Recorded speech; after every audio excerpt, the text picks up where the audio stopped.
Berdasarkan penemuan awal Pasukan Forensik Cawan Kejuruteraan Cerun Jabatan Kerjaya JKR, ada beberapa perkara yang dikongsikan dalam sidang media ataupun dalam kenyataan media yang dilaporkan dan juga dikongsikan kepada media pada petang tadi. Ini melibatkan bahawa ada dua kegagalan cerun yang berlaku di lokasi yang sama dalam sela masa 20 hingga 30 minit antara keduanya.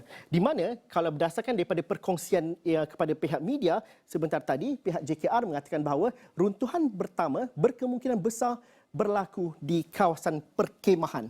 Di kawasan ini, runtuhan yang pertama di mana kegagalan ini telah mengakibatkan kawasan di kaki cerun di bahagian jalan raya menjadi lemah dan ini telah menyebabkan berlakunya runtuhan kedua yang lebih besar.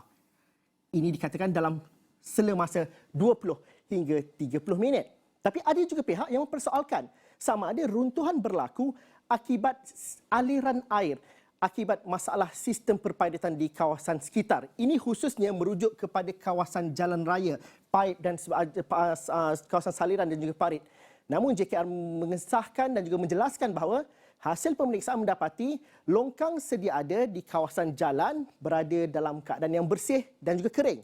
Sebaliknya, menurut pakar, terdapat aliran air bawah tanah yang aktif dan juga dikesan di lokasi cerun tanah runtuh, terutamanya dalam kawasan tapak perkemahan. Dan berdasarkan hasil penemuan ini, JKR menjangkakan berlaku ketepuan tanah dan tekanan air liang tanah yang tinggi akibat pengumpulan air bawah tanah dan juga di bahagian bawah cerun di kawasan perkemahan. Dan ini kawasan ini melemah dan ini menyebabkan kawasan kaki cerun di jalan B88 menjadi lemah dan berlaku runtuhan itu. Dan itu yang akan dibawakan oleh rakan setugas. Di mana kami bawakan setiap sudut pagi, petang dan malam perkembangan tragedi di Batang Kali. Faris Azman berada di lokasi. Apa perkembangan terkini di sana? Difahamkan hujan dan Faris menyebut dalam laporan di astroawani.com bahawa tanah yang lembik akan menyebabkan operasi mencari dan menyelamat bertambah sukar. Ini dipetik oleh pihak bomba. Apa perincian dan juga mungkin Faris dapat berkongsikan mengenai data ataupun perkongsian kenyataan media yang dikeluarkan oleh pihak JKR petang tadi?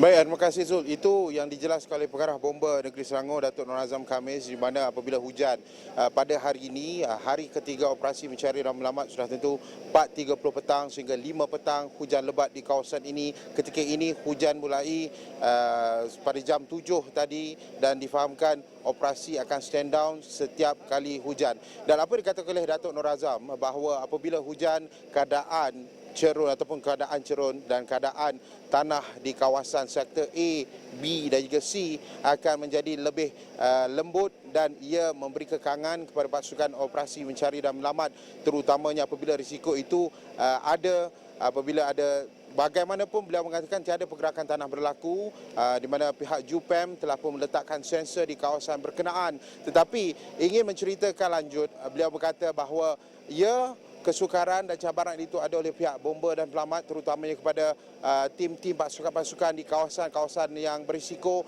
Kalau kita tahu sebenarnya Zul, di sektor A paling atas iaitu Hillview, sektor B, sektor C dan juga Riverside. Dan sektor di bawah ini keadaannya tidaklah terlalu risiko, tetapi sektor A itu keadaannya agak tinggi.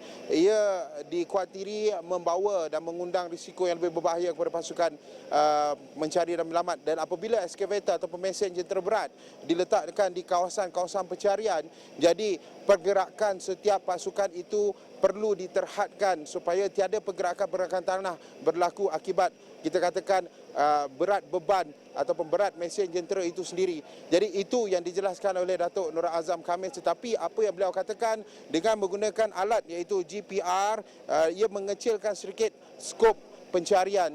Dan hari ini sebenarnya Zul, selain daripada anggota-anggota dan juga unit pengesan anjing K9, GPR juga beliau mengatakan bahawa terdapat beberapa spot-spot, 16 spot semua telah pun dikesan oleh mesin berkenaan, tetapi apabila digali bukanlah mangsa yang ingin yang sedang dicari dan kekal sehingga jam 6.30 petang tadi. Apa yang dikata oleh CPD Hulu Selangor bahawa mangsa yang masih hilang kekal 9.